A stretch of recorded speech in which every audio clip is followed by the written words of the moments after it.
Cette semaine, dans le balado, on découvre le stand-up, on démasque une conspiration et on se fait attaquer par un chimpanzé. Bienvenue à mon ciné balado en compagnie de Patrick Marleau et Jean-François Breton. Salut Jeff. Salut, bonne année. Bonne année.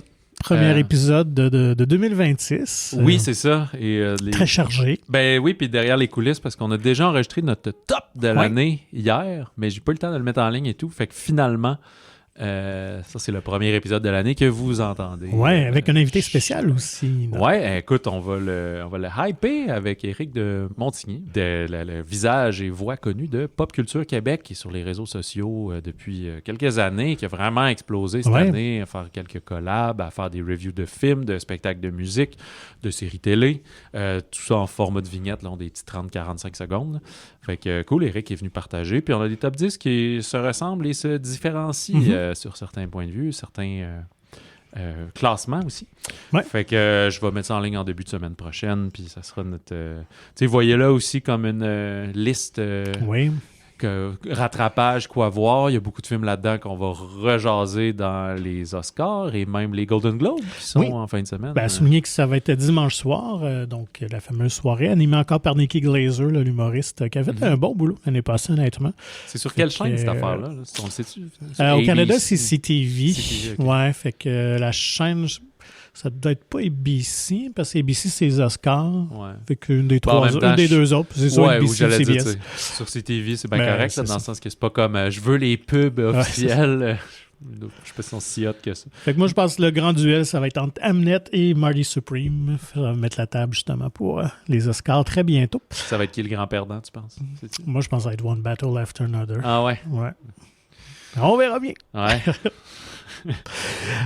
Fait qu'allons-y, petit tour d'actu avant de parler quand même de plusieurs films qui ont pris l'affiche. Oui, parce que là, on va couvrir des films qui sortent le 9 janvier, mais des films qui ont sorti en exclusivité dans certains marchés pendant les fêtes. Puis évidemment, ben, tu sais, comme avant les fêtes, on avait parlé d'Anaconda ou de Jean Valjean qu'on n'avait pas eu le temps de voir, mais là, il y a comme trop de stock pour qu'on y revienne ou quoi que ce soit. Exact. T'es allé voir, toi, Jean Valjean? Moi, juste souligner peut-être Jean Valjean, ça vaut la peine, honnêtement. Un bon petit drame pour les amateurs, je pense, des Misérables. Il faut plus apprécier l'œuvre pour vraiment pleinement rentrer. Mais, une belle... une belle interprétation des deux premiers chapitres, en fait, des Misérables. Okay. Donc, ça se situe vraiment quand Jean Valjean va faire la rencontre du fameux prêtre qui va changer sa vie. Très belle musique, très bien joué. Grégory Gadebois, très efficace en Jean Valjean. Super. Moi, je voulais aller voir Anaconda, j'ai manqué de temps. Ouais, moi aussi. Je n'ai pas encouragé le cinéma. J'en ai deux. Mais on est comme des oiseaux spéciaux, nous autres. Là. Ouais. Puis il y a Song Song Blue que j'ai pas vu non plus, que j'ai été curieux de voir. Je crois que t'es pas le seul qui a pas vu Song Song Blue. Peut-être au Québec et aux États-Unis, c'est quand même correct, un bon petit succès d'estime. Ouais, mais... c'est ça. Mais c'est rien contre le film, là, c'est juste Neil Diamond, à quel point, à part Sweet Caroline... Exact. J'aime mieux le baseball que Sweet Caroline.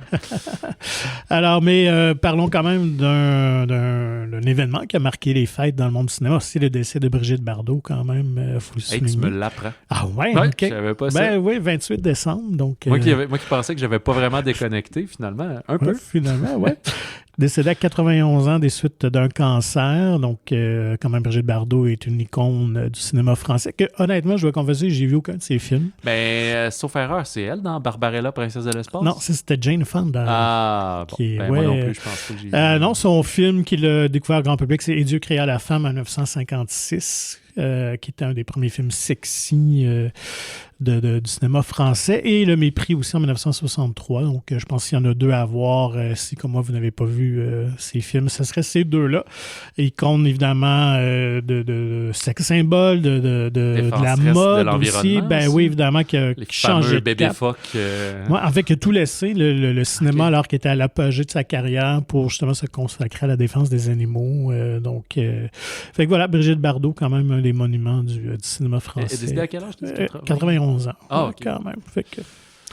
Et à souligner du côté québécois, quand même, l'accomplissement de Les Furies au box-office qui ont atteint le 1 million. Fait que c'est il y a cool. vraiment... Je pense qu'il y a un peu ce que le distributeur attendait et imaginait, c'est que le film a connu une hausse vraiment pendant les fêtes. Fait que c'était peut-être un peu plus moribond. Puis là, dans les fêtes, pour une belle sortie familiale. Ben, c'est ça aussi. C'est un peu, je pense, le film québécois que les gens ont choisi, qui était le plus grand public. Là. Bon, Juste Xavier, quand même, c'était un...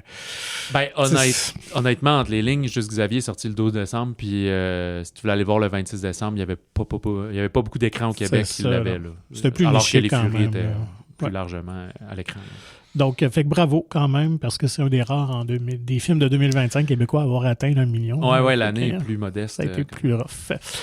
Parlant de record de box-office, Zootopia 2, lui aussi, ça a été un succès surprise dans le temps des fêtes parce qu'il a repris des galons au box-office. Ouais, là, il a passé le milliard. Écoute, il est rendu à 1,6 milliard. Oh, OK. Donc, en fait, d'après moi, il va faire plus qu'Avatar. Mais Avatar est encore jeune dans sa sortie, mais... probablement oui, mais c'est qu'il est devenu finalement le plus haut succès, le plus grand succès de Disney Animation, donc a battu Frozen 2, qui était de 1,45 milliard, et il était à 90 millions de Pixar et Inside Out 2, donc deviendrait le film d'animation le plus lucratif de tous les temps. J'ai l'impression que c'est dans une question de semaine. C'est certain. Parce qu'il joue partout. Là, aux États-Unis, faire 90 millions, là, ça va être long. Là, peut-être qu'il le fera même plus. Mais mondialement, oui. Il roule encore très fort, et surtout en Chine. On avait parlé qu'il était là-bas, c'est comme un phénomène, Zootopia. Il y a même une section thématique dans le Disney Shanghai sur Zootopia. Il a fait 600 millions en Chine. C'est le film américain qui avait fait le plus d'argent. Fait qu'il a battu Avengers Endgame, qui détenait le record. Puis tu vois c'est peut-être que Week One, c'est payant, finalement. Ouais, peut-être. Je ne sais pas s'il a fait de la promo là-bas ou quoi. Mais aussi, au niveau du calendrier, il va y avoir Goat, là, le film de Sony Animation de chèvre qui fait un genre de basketball, là, produit par... Stephen Curry. Oui, c'est ça, exact. Qui sort le 13 février de mémoire, mais d'ici là, c'est plus du produit mineur. Là. Fait que je pense que Zootopia va avoir le encore le champ libre, c'est ça. Puis c'est pas Bob l'éponge qui l'a affaibli tant que ça. Fait que je pense vraiment qu'il va encore passer à la caisse. Une réussite spectaculaire pour Disney quand même. Du côté, en parlant toujours de succès du temps des fêtes, des Housemaid, je pense, rempli finalement les attentes, est un beau succès.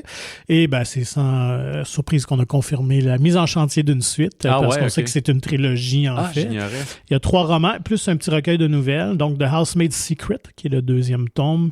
Je pense qu'on va se dépêcher pour le sortir l'an prochain. Là. Je ne serais pas étonné qu'on fast-track tout ça. C'est toute la même équipe qui revient. Évidemment, sans Amanda Seyfried, parce que son personnage n'est pas dans le 2e tome, mais on poursuit les aventures de Sydney Sweeney, dont j'ai oublié le nom de son personnage. Moi aussi. Donc, et en terminant, un casting qui moi, m'excite pour The Batman 2. On avait déjà parlé de Scarlett Johansson. Oui, j'oublie l'existence de ce film-là. Potentiellement Poison Ivy. Je pense qu'elle a le casting, on verra bien. Mais Sebastian Stan aussi vient d'être confirmé. Ah ouais, OK. Et là, il y a pas mal plus de méchants masculins. Moi, je pense qu'il pourrait être Two-Face. Moi, je le vois en 2 faces. Quand même belle gueule, beau bonhomme. C'est vrai qu'il y a aussi le petit côté que... son nom m'échappe, là, mais lui qui avait fait Harvey Aaron Eckhart. Ah ouais, c'est ça. Cette belle face-là. Fait que, j'ai hâte de voir. Mais peut-être qu'ils vont nous surprendre finalement à arriver avec des rôles complètement différents. Mais, fait que bref, The Batman 2 en octobre 2027. Fait qu'il faut être patient parce que le tournage va débuter cette année. Côté bande-annonce, ça, on avait évoqué la fameuse rumeur des 4 bandes-annonces des Avengers avant Avatar. Ouais. Finalement, on s'était dit, non, il y en a pas juste... eu l'info puis tout. Mais c'était vrai? C'était vrai, mais pas en même temps. Donc, on les sort au compte-gouttes une par semaine. Ouais, c'est ça. Donc, on en a eu 2 autres. Alors, on a eu une avec Thor. As-tu vu finalement, toi? Je pense que non. OK. Fait qu'on voit Thor finalement dans la forêt, dans un chalet, quelque chose. J'ai vu des screen grabs de ces enfants. En fait, c'est sa fille qui était dans Thor Love and Thunder. Oui, donc, qui invoque Odin pour lui donner le pouvoir de combattre une dernière fois, de prendre les armes. Et la plus récente, je pense qui a excité beaucoup de gens quand même, c'est celle avec les X-Men. Donc, on confirme le retour des X-Men, mais l'incarnation vraiment des films de Fox. Donc, on voit Patrick Stewart et Ian McKellen en Xavier et Magneto. Et un petit shot de Cyclops aussi, de James Marsden. Fait que voilà. Et on reste à parier quelle sera la dernière. Est-ce qu'on va oser montrer Robert Shang-Chi. Downey? Ah, non, Moi, non, je sais que ce ne sera pas ça. Mais non, mais tu vois, ils vont sur les larges puis les connus. Puis si vous aimez pas les nouveaux bonhommes, les autres vont être là. Donc, est-ce qu'on va avoir la révélation de Downey Jr. en Doctor Doom dans le prochain? J'ai hâte de voir. Peut-être, oui. Lui qui commence là, donc ils vont mettre sur Internet lundi ou mardi, là, je sais pas trop. Fait que si vous n'avez pas vu Avatar ou si vous retournez le voir pour une énième fois, ce sera ça. Ouais. Sinon, film d'hockey. Ouais. Film culte, parce que je pense pas que ça a été un grand succès à l'époque, mais je pense que c'est comme devenu un film culte parce qu'il n'y en a pas une tonne non plus de films de hockey. Youngblood, une nouvelle mouture qui sortira le 6 mars. Oui, puis en français, je pense qu'il s'appelle Youngblood, le hockey dans le sang. Ça se peut. C'est ça le titre. Oui, super cool. Production canadienne. Ouais, un coprod que j'ai vu. Okay. Mais... Est-ce que le premier, c'était ça aussi? C'était un film purement américain? Non, c'est vraiment un film purement américain. Okay. Ouais. Puis là, on suit un jeune qui a l'air d'être plus dans le... C'est pas AHL. Là. Ça se peut-tu que non, c'est dans Junior. Junior, ouais, c'est ça. Puis que là, il essaye de jouer, mais que aussi on te dit, le but de tout le monde, c'est pas d'être le meilleur, puis d'être le joueur sur la première ligne. Faut que tu trouves ta place, faut que tu joues pour l'équipe, faut que tu laisses faire toi. Dean Youngblood est un personnage qui est très caractériel, qui est dur à coacher. Puis là, je me rappelle plus des circonstances, mais il est comme renvoyé. Ou en tout cas, il y a comme un retour, suspendu à quelque chose. Puis comme une dernière chance. C'est finalement. Ça. Puis là, il est joué par un Afro-Canadien. Ouais. C'est ça. Fait que ça ajoute aussi parce que là, il y a un côté racial à tout ça, là, dans le fond, là, qui va subir du racisme et du mépris. Et il y a Henri Picard qui joue son... Je sais pas s'il est le capitaine de l'équipe, mais en tout cas... Oui, c'est ça. C'est Dean Sutton. Il reprend le rôle de Patrick Swayze. OK. Qui va comme être le mentor de les deux s'appellent Dean? Excuse-moi, non, je me suis trompé. Okay. Fait que c'est Sutton, mais j'ai oublié son prénom. Okay. C'est ça, qui va prendre un peu Youngblood sous son aile. Puis lui, dans le fond, il va être victime là, d'un coup sauvage pendant les finales de la Coupe Memorial. Et fait que là, Youngblood va être en quête de vengeance, mais prouver en même temps qu'il est capable de prendre sa place et de porter l'équipe. Ça fait très longtemps que j'ai vu l'original Youngblood. Mais dans mon souvenir, c'est pas un très bon film. Puis je pense que celui-là a l'air beaucoup plus intéressant. Je pense que d'un vraiment meilleur film. Ouais, je pense que oui. Oui, parce que tu sais, déjà dans le casting de Patrick Swayze, Rob Lowe qui font 0 âge hockey junior. Là. Oui, c'est ça. Il y avait déjà comme 29 ans. Oui, c'est ça. Henri Picard est un peu plus vieux, mais il a encore sa babyface. Oui, il passe un peu plus. Puis écoute, non, puis là, c'était la Coupe Memorial, mais ça n'avait rien à voir. C'était une finale 4 de 7. Fait que tu sais, ça suivait même pas vraiment l'encadrement du hockey. Ouais, puis il y avait, je pense, des scènes de hockey complètement débiles aussi. Là, un peu à la Mighty Ducks. Là, Fait que j'ai hâte de voir, par contre, ce que ça va faire auprès d'une nouvelle génération. Oui, on l'espère. Parce que, tu sais, bon, c'est pas purement québécois, justement. Il va y avoir une version française traduite, mais, tu sais, junior majeur. Est-ce qu'ils vont traduire en québécois pur, ça? J'ai hâte de voir.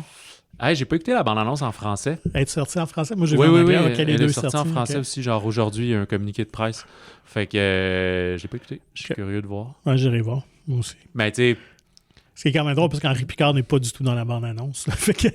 Ah oui? Un peu? Ah ouais? En anglais, non. Fait que moi, je l'ai vu en anglais. Ah ouais, mais moi, j'ai pas vu de là. Mais il est genre au gym, puis il dit Hi mate, comment ça va? Puis tu le vois recevoir un coup sur la glace, puis des affaires, mais il est pas... Je pense que c'est un rôle secondaire quand même. Ouais, mais il est quand même sur l'affiche du film, là, fait que c'est quand même drôle, mais je pense que c'est juste parce que pour eux, au Canada anglais, aux États-Unis, ils s'en foutent de lui. Ah ouais, non, effectivement. Je pense un petit peu aussi quand Goon était sorti, par exemple, Marc-André Grondin, il marchait au Québec, mais les autres ne savaient pas tant ça, c'était qui. Là. Exact. Le marché que le film visait, c'était pas du monde qui avait vu Crazy sous-titré anglais. Là. Non, vraiment pas. Bref, c'est ça, on aime le sport, fait qu'on est hypé. Puis d'ailleurs, entre les lignes, je pense qu'on peut déjà teaser qu'on va préparer quelque chose sur les films d'hockey. Oui, on n'en dit pas plus. On n'en dit pas plus. Spécial hockey. Yes. Couverture des Olympiques, c'est ça que tu veux dire? Oui, tout parfait, à fait. OK. On n'en dit pas. Allons-y avec les sorties de la semaine. Puis moi, je vais y aller avec, je pense, celle que j'attendais le plus. Oui, puis en fait, il y a beaucoup de films cette semaine. Je pense qu'il y en a juste 2 qu'on a vus tous les deux. Ouais. Tous les autres, c'est un l'a vu, l'autre l'a vu. Effectivement, c'est séparé ça. On commence avec... Is This Thing On de Bradley Cooper. Oui, puis j'avoue qu'il y avait eu une sortie un peu weird, mais il était sorti comme à Toronto à Noël, mais pas le reste du Canada. Fait que là, c'est sa sortie plus large, le 9 janvier. Plus large, c'est quand même niche parce qu'au Québec, je pense qu'il y a 6-7 écrans, puis beaucoup Montréal et autour. Là. Mais c'est un Fox Searchlight, donc déjà là, on est dans une bannière plus indépendante. J'ai vu qu'il est à Québec, je pense qu'il n'est même pas à Sherbrooke, alors que d'habitude, c'est le genre de film que la maison du cinéma, sans offense, ouvre. Mais il y a tellement de films, là, je pense que je vais le redire toutes les semaines, là, je m'en excuse, je me répète, mais il y a tellement de films ces temps-ci que c'est impossible que tous les cinémas jouent tout. Il va y avoir des choix, il va y avoir des films qui resteront pas longtemps à l'affiche ou qui vont jouer d'une manière weird une fois par jour, puis parce que je pense qu'aussi tous les distributeurs vont mettre de l'eau dans leur vin puis pour que tout le monde ait un peu de place, mais personne ne peut avoir beaucoup de place. Fait que c'est peut-être aussi ce qui arrive à Est-ce que ça fonctionne? Titre en version originale avec sous-titres français. Troisième film de Bradley Cooper, comme tu as mentionné, après A Star is Born et Maestro. Fun fact, c'est le premier que je vois. J'ai pas vu les deux. OK. Ça met en vedette Will Arnett, Laura Dern, Bradley Cooper lui-même qui se donne un beau petit rôle sympathique. Et j'aime aussi beaucoup Sharon Hinds qui joue le père de Will Arnett. On suit Arnett, qui est un père de famille new-yorkais qui est récemment séparé. Le film commence, ils sont déjà ils vivent à part, ils se séparent les enfants. Puis lui et Laura Dern apprennent à être séparés, puis c'est dans leur premier temps.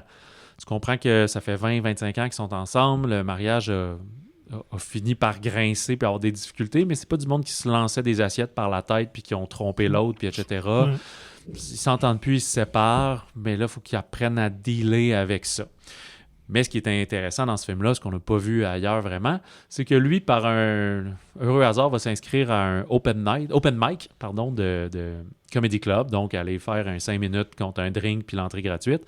Puis finalement, son improvisation va quand même bien aller, qu'il va parler de lui-même, de sa situation, de son divorce, de sa séparation, et va prendre goût à tout ça, connecter avec les jeunes qui font ça à temps plein, puis roder. Puis le monde de l'humour est très à la mode, là, entre autres au Québec, avec le Bordel Comedy Club. Il y en a un qui a ouvert à Québec, ça commence à ouvrir partout. Même à Montréal, le Bordel a ouvert une deuxième salle, ça dit de la place pour en avoir plus, puis tout. Le fait de roder ton numéro 6 fois de suite à plein d'heures dans plein de bars différentes pour l'améliorer, puis tout. Fait qu'il va faire ça sur le site pendant qu'il est seul dans son appart, mais il va pas oser en parler à sa femme, son ex, à ses enfants, à sa famille. C'est comme un peu gênant, mais surtout il sait pas trop où il s'en va avec ça. Puis le fait que ça devient un peu sa thérapie de parler de ça. Fait que c'est une comédie dramatique, je dirais plus un drame comique, mettons. Là. C'est pas, on se tape pas sur les cuisses parce que même son humour qu'il fait est assez cynique puisqu'il parle de sa tristesse intérieure là-dedans, de sa solitude. Fait que dans des bars de New York, justement, sur micro, bref, très, très, très sympathique. Je vais te laisser en parler un peu aussi. Le synopsis, c'est pas plus compliqué que ça. Non, tout à fait. Puis porté vraiment par Will Arnett, un comédien que j'adore, moi, que j'ai découvert dans une de mes séries cultes, Arrested Development. Ben oui. Job. Et puis, finalement, je trouve que c'est souvent il y a un humour quand même assez particulier. Arnett est capable de jouer dans plusieurs registres, mais là, je trouve que... canadien. Oui, c'est ça. Mais il a vraiment un beau rôle. Il peut montrer toutes les palettes de sa couleur. Je pense que c'est son meilleur rôle. Même si vous l'aimez dans Lego Batman ou des affaires comme ça, c'est là qu'on voit vraiment que c'est un comédien. Oui. Puis une très belle chimie avec Laura Dern. D'ailleurs, j'ai lu qu'ils sont préparés beaucoup en amont pour créer... Oui, tout à fait. Ils sont sortis ensemble pour se séparer. Fait que c'est deux beaux rôles, honnêtement, pour ces comédiens-là. Et ça confirme Bradley Cooper. Moi, j'ai vu ces deux autres films, que c'est vraiment un très bon réalisateur, honnêtement. Ah oui, OK. Ouais, Star is Born. Mais il a l'air de, comme c'est un comédien, de bien comprendre ses personnages, puis c'est pas juste... Il réalise pas pour être flashy. Là. Non, au contraire, justement, il laisse toute la place à ses comédiens. Je pense qu'il réussit à tirer de bonnes performances de tout le monde. Bien que dans ses deux premiers films, c'était quand même lui qui était le rôle principal. Là, il est plus effacé, mais quand même un petit rôle secondaire qui est très, très drôle. Il est le frère de Will Arnett. Non, je pense que c'est juste un ami. Ah, OK. Ouais. Je pensais que c'est son frère. Qui est un wannabe comédien, là, justement, acteur, mais aussi de comme 50 ans, qui est comme qui galère dans un une peu. Série, là. C'est ça. Un troisième rôle, là. Puis, ce qui est d'autant plus intéressant dans sa mise en scène, c'est que c'est lui qui est caméraman aussi, donc qui est cadreur. Mais c'est beaucoup de caméra à l'épaule et tout. Oui, puis très près aussi. Toutes les parties stand-up. Littéralement sur la scène. Exactement. Fait on pénètre vraiment dans cet univers-là. On a l'impression de partager la scène avec Will Arnett. Fait que moi, j'ai beaucoup aimé mon genre d'humour, mais très fin aussi, l'écriture. Tout est probable, tout se peut. Ouais, une couple d'événements arrangés avec le gars des vues, mais qui n'ont pas un effet grandiose de cinéma, là, plus des heureux hasards.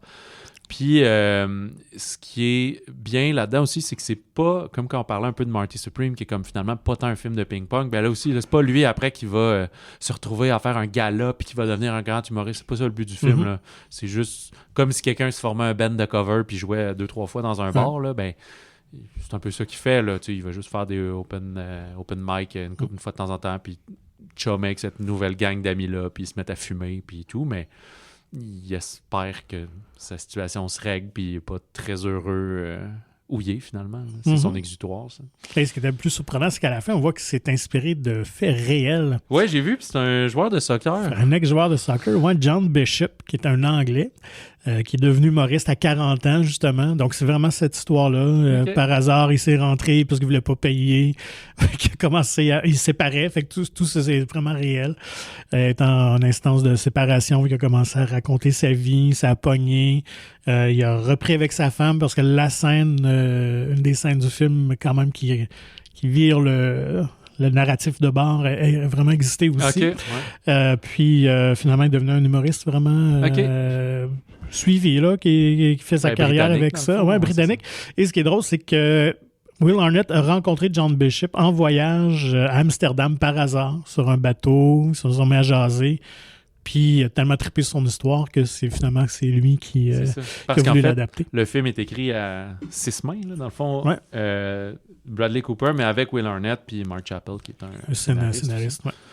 Et dernier petit fun fact, c'était Emily Blunt qui devait jouer le rôle de Laura Dern à l'origine, mais elle a été prise sur le film de Spielberg. Donc, ça, c'est pas plate quand même. Ouais, c'est ça. Quand t'es pris pour un autre bon film, là, comme... c'est ça.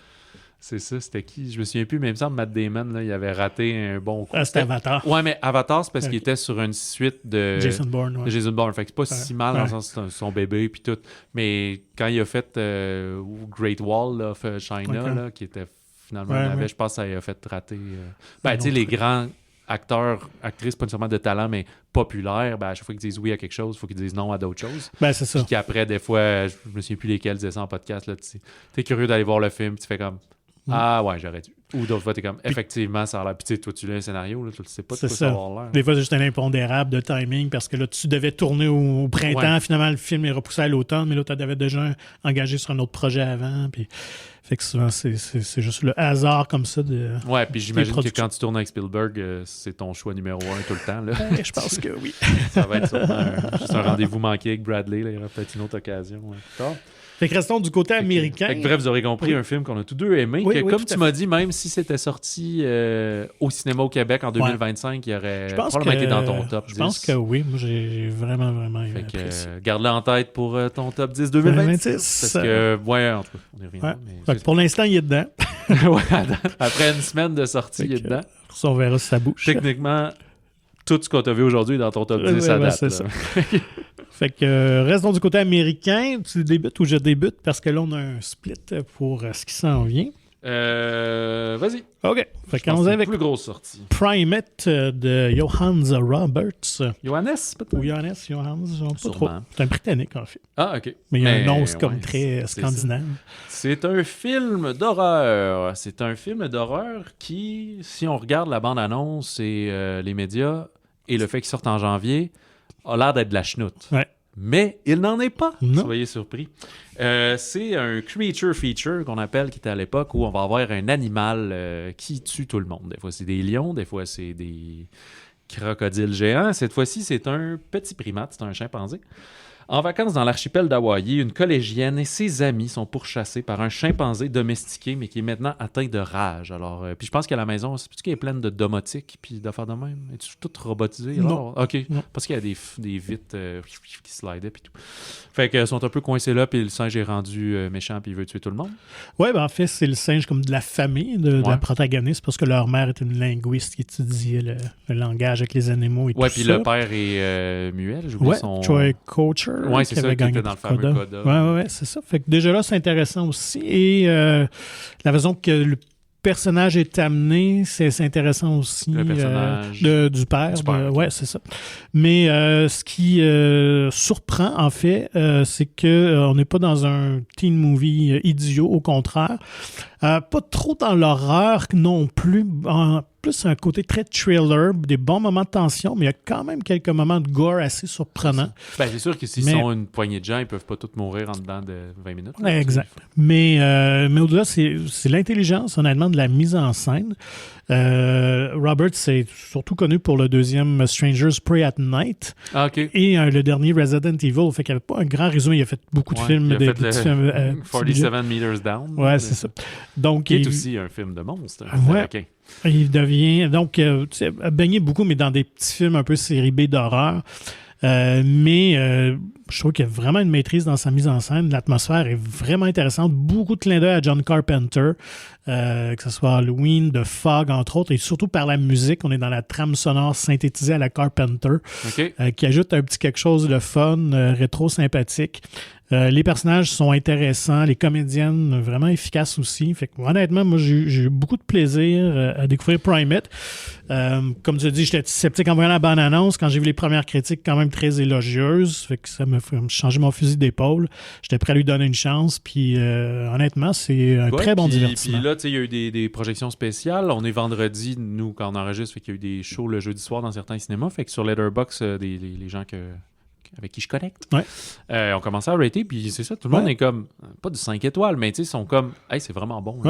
C'est ça, c'est full efficace, ça rend hommage à ce genre de cinéma, puis c'est plus une petite pépite qu'une petite boulette. Et je dirais la clé aussi, c'est que le singe n'est pas fait il n'est pas fait numériquement, il n'est pas fait par ordinateur, donc on a vraiment créé en deux parties. Fait que oui, il y a vraiment une costume ultra détaillé, où c'est un comédien spécialiste de mouvement là, qui va l'habiter, mais aussi un robot, évidemment. Là, fait que, mais très bien beaucoup fait. d'effets pratiques, en fait. C'est ça. Entièrement pratique. Fait que ça, c'était vraiment voulu, justement. Et même aujourd'hui, avec tout ce qu'on peut faire, ça paraît. Il y a une petite coche de plus. On le sent, on le voit aussi dans la peau et tout ça. Donc, fait bravo pour cet élément-là. Ben, je vais essayer d'aller le voir en fin de semaine. Puis en plus, vue de fin de soirée, je me coucherai pas tard. La maison est vraiment très haute. Puis là, je me disais, hey, crime, c'est le fun. Puis tu sais, une belle maison envoyée comme ça, c'est comment qu'on fait pour trouver ça? Puis finalement, ça a été fait en décor, en studio. Ah, OK. C'est vraiment l'âge d'or du cinéma, dans le sens des fausses maisons en studio, mais des effets pratiques, des trucs comme ça. C'est super. Alors, voilà. Puis en plus, clin d'œil aux années 80, tu te fais dorloter comme un enfant. Oui, voilà. Fait que j'ai bien aimé Primate. Super. Sinon, toi, t'as vu Father, Mother, Sister, Brother du cinéaste culte Jim Jarmusch. Exact. Encore là, moi, je dois avouer que je pense que j'ai vu aucun de ses films. J'en ai vu quelques-uns, puis pas les plus populaires. Peut-être pas plus les récents, connus, peut-être. Ben, même pas. Là. J'ai vu des plus nichés. Là. Père, mère, sœur, frère au Québec, qui est aussi en anglais avec sous-titres français. C'est un film en 3 volets. C'est un film qui traite des relations de famille, mais surtout du non-dit, de tout ce que chacun cache de l'autre, même si on a l'air ouvert puis aimant l'un envers l'autre. Ça cache pas un amour pareil, mais tout le monde a un peu son jardin secret. Mais c'est pas un film de grand mystère puis de chicane, c'est plus un film de non-dit puis un peu de malaise. C'est une comédie. On a des bons acteurs connus, notamment Adam Driver, Cate Blanchett, Charlotte Rampling, Tom Waits, Vicky Krieps. Dans la première partie, qui est la partie père, c'est un frère et une sœur qui vont rendre visite à leur père excentrique et reclus, joué par Tom Waits, qui aussi, tu sens qu'ils ont de la misère à connecter, puis boivent de l'eau, puis se posent des questions absurdes, genre si on veut dans leur discussion, il y a un peu rien à se dire, puis ils vont se voir une fois de temps en temps pour quasiment dire t'es-tu en vie, puis si tu salubres chez vous. Et finalement, le père a quasiment une vie secrète. Dans le deuxième, mère, c'est Charlotte Rampling qui reçoit ses 2 filles jouées, qui sont quand même très différentes par Blanchett et Krieps, qui se retrouvent donc face à leur mère écrivaine qui est très distante et exigeante. Et finalement, dans la troisième, 2 comédiens moins connus, des jumelles, qui doivent composer avec les séquelles émotionnelles liées au décès récent de leurs parents. Fait que les films, les histoires sont pas connectées entre eux, c'est pas tout ça une grande famille, plus par des clins d'œil, des discussions autour de boire de l'eau, de faire des chins, des trucs comme ça. Là. Ça a remporté le Lion d'Or à Venise en septembre. Contre toute attente, je sais que ça avait causé la surprise. Exact, c'était pas le favori, c'est lui qui a sorti. Tu sais, Jarmusch garde sa signature justement, beaucoup de non-dits, de rire quand c'est pas drôle, si on veut. Une forme de malaise. Il est très bon pour diriger ses comédiens, leur donner quand même de leur donner des des phrases qui se peuvent, un langage qui est crédible. Fait que, mais c'est pas une réalisation tape à l'œil. À l'inverse, tu t'en vas chez du monde, puis ils prennent le thé, puis ils cassent la croûte. Fait que c'est pas excitant à ce niveau-là. Fait que c'est ça, très, très, très sympathique, très appréciable. Je pense qu'on vise... c'est un peu élitiste, mais les amateurs de cinéma, de cinéma de récompense, c'est peut-être le cinéma différent, alternatif. Fait qu'ils jouent dans quelques salles comme ça. C'est une distribution de Mubi, donc il va être sur leur plateforme dans quelques semaines, mais ils profitent quand même d'un temps au cinéma. À Montréal, il était sorti à Noël, le 25 décembre, entre autres, je pense au cinéma du Parc. Puis là, il est plus largement le 9 janvier. Fait que, écoute, c'est ça, je suis pas un grand connaisseur de Jarmusch. Moi, j'ai vu Café et Cigarettes, qui est aussi une vitrine comme ça, une vignette de plein de monde qui fument des tops puis boivent du café. Puis à l'époque, j'avais vu parce qu'il y avait Jack White et Meg White dans le film des White Stripes. Et j'ai vu aussi Les Limites du contrôle, qui est vraiment pas son plus connu, là, sur une espèce de tueur à gages qui parle jamais puis qui boit des espressos, là. Je pense en Italie, justement. Puis sinon, fait que, tu sais, Broken Flowers, Patterson avec Adam Driver, un de ses plus récents qui était très populaire aussi. J'ai pas vu ça. Puis sinon, je pense que son plus récent, ça se peut-tu que c'était The Dead Don't Die? Puis qui avait vraiment pas connu le succès d'estime. Là. Lui, il n'a pas été apprécié. Mais je pense qu'ici, les amateurs vont retrouver un Jim Jarmusch qui est peut-être un peu comme Wes Anderson récemment. Tu sais, essaye plus de gagner des fans, là, si on veut. Là. Je pense pas que c'est son but, mais tu sais, fait le cinéma qu'il aime faire à la façon qu'il aime faire, puis que ceux qui m'aiment me suivent, puis les autres, passez votre tour, tu sais. Mais c'est pas... ça s'écoute très bien, là. C'est pas difficile d'approche, là. Donc, voilà. Un film à acteur. Oui, exactement, c'est ça. Allons-y avec la grosse sortie française de la semaine, Chien 51 de Cédric Jiménez. Ouais, un gros réalisateur en France, Cédric Jiménez, qui a fait des bons films, dont Novembre. Moi, j'avais beaucoup apprécié Novembre. Beaucoup de films de police, puis d'enquête, puis d'action et de thriller, si on veut, là. Et il est toujours flanqué des comédiens très populaires. Là, il n'y a pas Jean Dujardin cette fois, mais il y a encore Gilles Lelouch, Adèle Exarchopoulos, qui est évidemment dans un film sur deux, mais aussi Louis Garrel, Romain Duris, même dans des rôles secondaires, Valéria Bruni-Tedeschi, qui est un nom peut-être moins connu, mais un visage qu'on reconnaît, était dans l'excellent L'Attachement en janvier dernier, justement. C'est un sci-fi d'action, d'enquête de police, un peu comme on disait qu'il fait, mais en science-fiction. Ça, c'est rarement vu quand même en France. C'est un genre qu'on laisse plus aux Américains d'habitude. Exact. Dans un futur proche, Paris est divisé en 3 zones. Donc, zone 1, 2, 3, il me semble. Plutôt ABC, 1, 2, 3. Puis, ça sépare les classes sociales. Fait que la zone 3, c'est quand même la plèbe. Puis, le louche, lui, il est policier dans cette zone-là, Zem.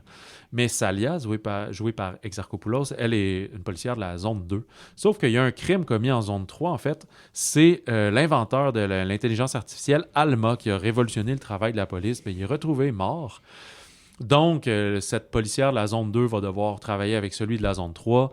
Le odd couple, là, les policiers qui s'entendent pas, le vétéran désabusé puis la jeune zélée, dans ce complot pour essayer de comprendre qui a assassiné, puis qu'est-ce qui se passe, puis les luttes de classe, puis qu'est-ce qui est arrivé à notre bonne vieille France. Mais en fait, tous ces gens qui avant cohabitaient maintenant sont en grand clash social. Film à très gros budget, on parle de 42 millions d'euros. Ouais, donc, c'était le deuxième plus élevé de 2025 après le Dracula de Besson, qui était à 45 millions. Ouais, sauf que Chien 51 a eu un bien meilleur succès que le Dracula de Besson.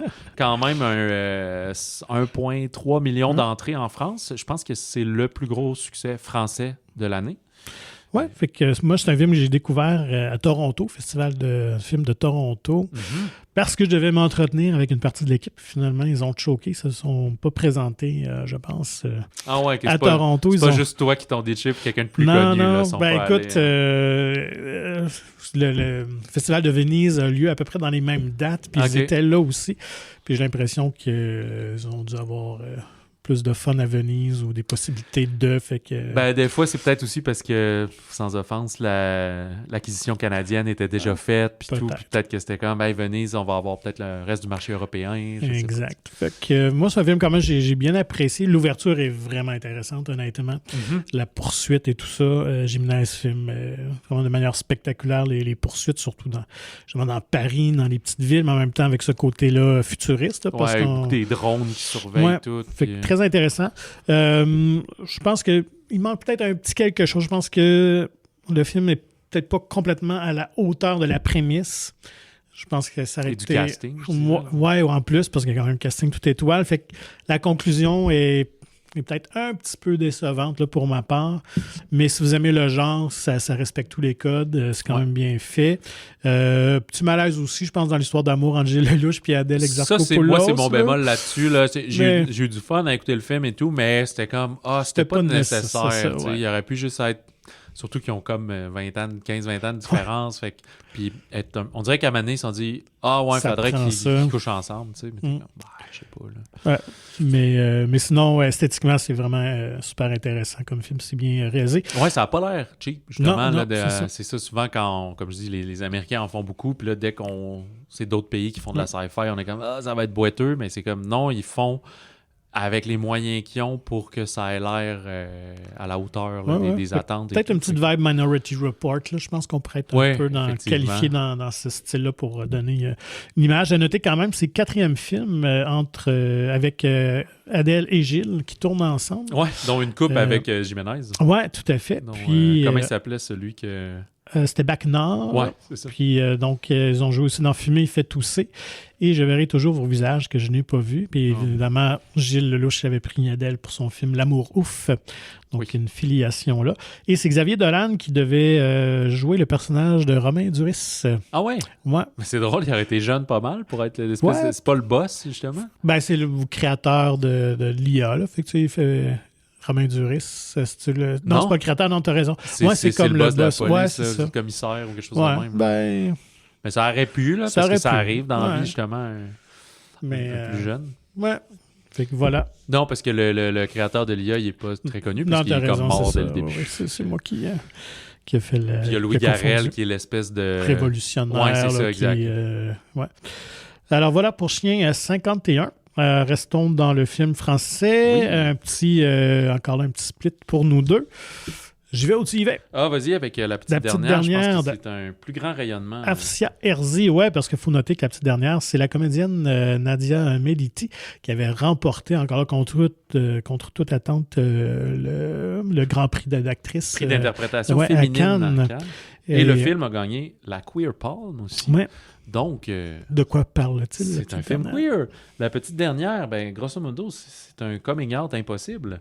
Fatima, qui est une jeune musulmane pratiquante, vit dans une banlieue française avec ses parents, dans une famille très aimante avec ses 2 frères aînés.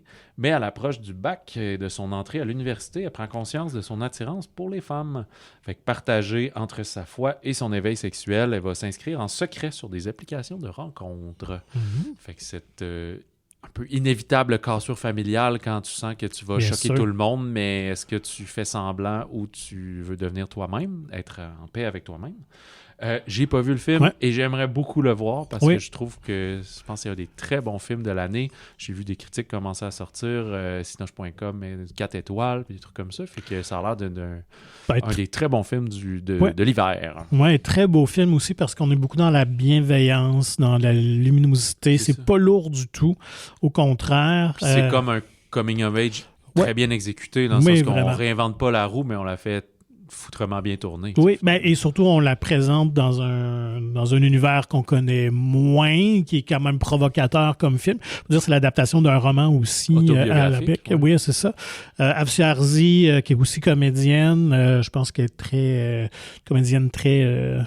on pourrait dire, qui aime brasser les choses, qui a une grande gueule. On l'avait vu dans La prisonnière de Bordeaux. Oui, c'est ça. Okay. Donc, je pense qu'elle avait un sujet intéressant qu'elle voulait aborder, mais surtout la complicité entre Nadia parce qu'elle va tomber en amour avec une Asiatique française, Jimin Park, qui forment, on croit leur couple, on croit leur histoire d'amour, sont beaux à voir. Et ce qui est plus spectaculaire, c'est que Nadia Meliti, c'est une non-professionnelle, elle a été découverte en casting sauvage par l'agent de casting, alors qu'elle se tenait avec des amis. Elle est approchée. T'as le profil, t'as le look, t'aimerais-tu ça jouer dans un film? Puis elle a juste dit, moi, je suis curieuse dans la vie, mais j'ai jamais fait de théâtre. C'est une sportive, elle joue au soccer. Puis d'ailleurs, ils ont incorporé ça dans le film, justement, sachant qu'elle était sportive. Puis elle s'est présentée aux auditions, elle a eu des callbacks, puis finalement, c'est elle qui a été choisie. Fait que c'est quand même... c'est fou. Puis il a gagné un prix à Cannes, c'est hallucinant. Ben, c'est un peu comme l'histoire de Suleiman. Tout à fait. Il a gagné au César et tout, puis il est comme, je sais pas si je vais faire d'autres films, là. C'est pas nécessairement ma vocation. Là. Donc, très beau film, honnêtement, si vous aimez ce genre-là. Évidemment, La Petite Dernière, une belle petite perle à voir. Toi, t'es allé voir La femme la plus riche au monde de Thierry Khalifa. Patrick, j'ai tellement oublié de noter des films. Là. Prends 2 secondes puis va voir. Quand j'ai fait mes notes, là, je me suis dit, il me semble que j'oublie quelque chose. C'est ça. La femme la plus riche du monde de, effectivement, Thierry Khalifa. Un scénario de plein de personnes, dont Thierry Khalifa, mais c'est inspiré d'une histoire vraie qui s'est passée dans les années 90. On se dit Isabelle Huppert, Laurent Lafitte, Marina Foïs, c'est une belle comédie. C'est plus un drame qui a des côtés drôles, mais on est vraiment plus dans le drame, sans être le mélodrame évidemment. Isabelle Huppert joue la femme la plus riche du monde parce qu'elle est à la tête d'un empire de cosmétiques qui a hérité ça de sa famille, donc ils ont des avoirs à n'en plus finir. Elle a l'âge qu'elle a, là, dans la 70aine. Je pense que dans l'histoire vraie qui a inspiré, c'est plus une dame de 80 ans, mais Isabelle Huppert a début 70, sauf erreur. Ça doit, fait qu'elle a tout, sa beauté, son intelligence, son pouvoir. Puis il y a un photographe assez excentrique, homosexuel, joué par Laurent Lafitte, qui va la prendre en photo, puis comme rentrer dans son cercle fermé, puis devenir son meilleur ami, son confident. Puis lui aussi, il a des ambitions, puis il est assez insolent, puis très extraverti. Puis tranquillement, on va sentir qu'il va comme gratter son argent, puis hey, moi j'ai besoin de financer mon expo photo, personne ne veut le faire, puis tout, tu sais. C'est quand même un beau parleur, là. Mm-hmm. Pas si loin de Marty Supreme, finalement. Ouais. Plus coloré, même. Fait que tu sais, puis il y a le majordome, toute la famille autour, Marina Foïs qui est la fille de son époux, donc c'est pas la fille du personnage de Huppert, mais comme sa belle-fille. Elle aussi surveille autour, qui est moins impliquée dans la compagnie, qui est une musicienne, mais tu sais, qu'on comprend qu'elle vit plus parce qu'elle a de l'argent que réellement parce qu'elle a une carrière. T'sais. Fait que ça va créer beaucoup de secrets de famille, de jalousie, puis avec ça, on voit aussi des plans comme si quand ils sont en interrogatoire avec la police, parce qu'ils vont se mettre à avoir des dossiers légaux plus tard par rapport à tout ça. Fait que il va se faire poursuivve, en fait. Hein, c'est ça, ce qu'on comprend plus tard au fil du récit, donc qui est librement inspiré de cette affaire que nous, on n'a pas connue ici, là, une affaire comme un peu sociale de faits divers des années 90, c'est ça, de France. Là. Fait que tu sais, j'ai pas envie de tout expliquer c'est quoi l'histoire parce que ça va enlever un peu de surprise à ce qui se passe. C'est pas une histoire de meurtre ou quoi que ce soit, mais vraiment plus de prendre l'argent. C'est ça exactement, petit à petit. Ce qui est un peu coquin parce qu'on vient de le parler, c'est pas si loin que ça de La prisonnière de Bordeaux, d'une certaine façon, dans cette histoire de gens riches qui se font un peu manipuler, avec Isabelle Huppert, justement. Mais c'est aussi un des plus grands succès français. C'est sorti juste avant les fêtes. Ici, à 2 janvier à Montréal, le 9 janvier, pas mal partout. Vraiment, là, c'est une sortie large pour cette semaine. On y va pour les comédiens. Ils ont du fun, une chimie incroyable. C'est des comédiens très forts, chevronnés. Même Raphaël Personnaz, qui joue le majordome, est très intéressant, qui lui aussi a un lien très important là, dans la vraie histoire et tout. Fait que j'ai beaucoup apprécié ce visionnement-là. Je suis pas nécessairement le public cible, mais j'ai eu du bon temps. Ça dure 2h02, c'est peut-être un petit peu long. Je suis assez tranchant, moi, sur les durées de film quand même. Peut-être pour ça que j'ai envie de voir Primate à 89 minutes. Mais c'est quand même... écoute, même si j'enlèverais un 6 minutes, c'est personnel. Là. Je recommande chaudement ce film. Je pense que c'est une des bonnes vues de janvier. Mais qui, lui aussi, pourrait être victime de ce trop plein de films et de films français le 16 janvier. Il y en a plein, là, on les présentera tantôt, là, ce qu'on couvrira la semaine prochaine. Fait que les films qui vont se démarquer vont pouvoir garder de l'affiche. Ceux qui boitent un peu vont se faire tasser rapidement. Je sais pas où va se placer la femme la plus riche du monde. Je pense qu'il va quand même connaître avec un casting de même un certain succès. Huppert est quand même une des actrices chouchou au Québec. C'est ça, mais tu sais, prévoyez pas aller le voir le 8 février. Là. Si vous nous écoutez, là, les snowbirds qui sont loin, je ne sais pas si ça va être là en mars quand vous allez revenir. Là, voilà. T'as fait le tour? Est-ce que j'ai oublié quelque chose? Autres sorties, quand même, qui sont aussi plus pointues. Je pense La Chorale, un film britannique de Nicolas Hytner, Lui qui sort aussi le 9 janvier à Montréal, plus tard le 16. Je ne sais pas sur combien d'écrans va ouvrir, je ne sais pas si on aura le temps et tout. Fait que je vais en parler tout de suite puisque je l'ai vu. On est en 1916 au Yorkshire. C'est ça? Yorkshire? Ouais, comme le chien. On recrute un chef de chœur joué par le talentueux Ralph Fiennes. Ralph Fiennes? Comme tu le sais. Ruffines. On va lui demander la prochaine fois. Qui est controversé dans ce village parce que, dans le fond, le précédent chef de la chorale vient de quitter pour s'enrôler. On est en 1916, je le rappelle. Et lui, c'est parce qu'il affectionne quand même la culture allemande. Il ne prend pas pour les nazis, mais toutes les œuvres, surtout la musique.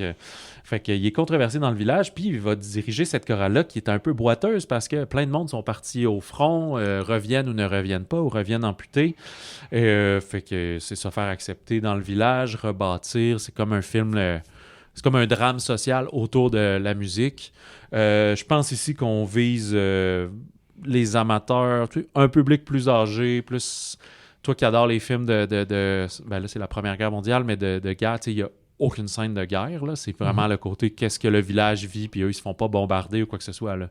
C'est juste que les jeunes, dès qu'ils ont 18 ans, partent, puis on les revoit pas tout le temps. Fait que ceux qui restent, un peu de concubinage, des trucs comme ça.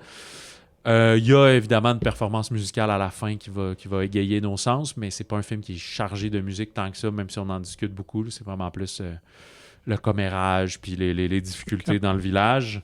Il y a beaucoup de personnages quand même. Fiennes est super fort, fait qu'il vole la vedette parce que c'est un comédien implacable. Voilà, fait que c'est pas une grosse sortie, mais ceux qui sont intéressés seront servis.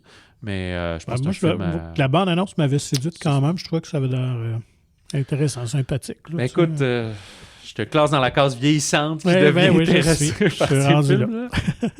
Mais je suis quand même aussi... Des fois, quand j'aime pas, je suis assez sauvage, mais pour le reste, je pense que j'ai quand même une certaine ouverture, là, même si des fois, je pestifère hors micro à la sortie de nos films. C'est plus que des fois, c'est surtout du côté américain que des fois, je trouve pas la justification de faire certains films. C'est ça qui m'agace.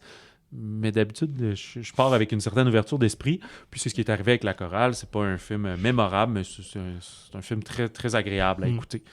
Il y a aussi, que je n'ai pas vu, la comédie française Chasse gardée 2, qui prend l'affiche dans certains cinémas le 9 janvier. Un autre grand succès en France. Oui, exact. Il a joué pendant le temps des fêtes. Fait que c'est la suite du premier Chasse gardée, du monde qui s'était établi en campagne et que là, une belle maison, une affaire trop belle. Finalement, le bois leur appartient, mais tout le monde a le droit d'y aller.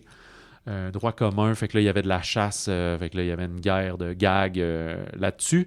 Puis là, dans la sorte qu'ils se sont bien entendus avec tout le monde, puis qu'il y a des permissions, il arrive des nouveaux voisins, puis ils sont comme avoir des amis, puis eux, c'est pire, ils font, comment ils appellent ça, de la chasse à la cour, chasse à cour. Ah, ouais. Fait qu'avec des chevaux, des clairons, des beagles, fait que là, ça redevient nouveau joyeux bordel, puis probablement un peu à la classique de la suite et de la surenchère, leurs anciens ennemis vont devenir leurs alliés parce que les nouveaux ennemis sont plus les ennemis de tout le monde. On pense récemment aux États-Unis, Neighbors 2. Ça, c'est avec Thierry Lhermitte, hein, si je me trompe. Ouais, mais il est en rôle secondaire parce que lui, il joue le père de Elle, fait que lui, il vit pas au village, mais il vient, puis etc. Didier Bourdon, plutôt, qui est le maire du village. Fait que ça joue dans une coupe de salles. Fait que, comme on dit, même principe, on pourra pas traiter de 60 films à chaque semaine. Là. Fait qu'on va parler de ceux qu'on a vus, ceux qu'on a le temps de voir, ceux qui semblent jouer dans... quand même quitter Montréal, jouer dans, disons, plus que 3-4 écrans. Là, je le sais qu'il y a d'autres sorties limitées dans certains cinémas puis dans des programmations parallèles, mais là, à un moment donné, c'est trop comme passé. La semaine prochaine, 16 janvier, le trio français, les drames L'étranger de François Ozon, Nino qui met en vedette Théodore Pellerin et Les enfants des autres avec Camille Cotin et Monia Chokri. Fait qu'on couvrira ces 3 titres-là. Il y a aussi on enclenche la trilogie 28 Years Later avec la suite de Bone Temple avec Ralph Fiennes, entre autres, de Nia DaCosta. Cette fois, ce n'est plus Danny Boyle qui est aux commandes, même si c'est encore Alex Garland qui a tout écrit ça. Et plein d'autres films qu'on aura peut-être ou pas le temps de voir. Avais-tu d'autres choses à ajouter? Non, c'est bon. Pour nous contacter, écrivez-nous au balado@commercialmonciné.ca et suivez Magazine Mon Ciné sur Facebook et Instagram. Procurez-vous gratuitement le magazine Mon Ciné, disponible en version numérique ou physique dans votre cinéma favori de la province. Visitez le monciné.ca pour plus d'informations. Sur ce, on vous souhaite bon cinéma, bon popcorn, et si jamais vous vivez une séparation, c'est peut-être le moment d'aller chercher en vous votre inner Mike Ward Ford ou Mariana Mazza.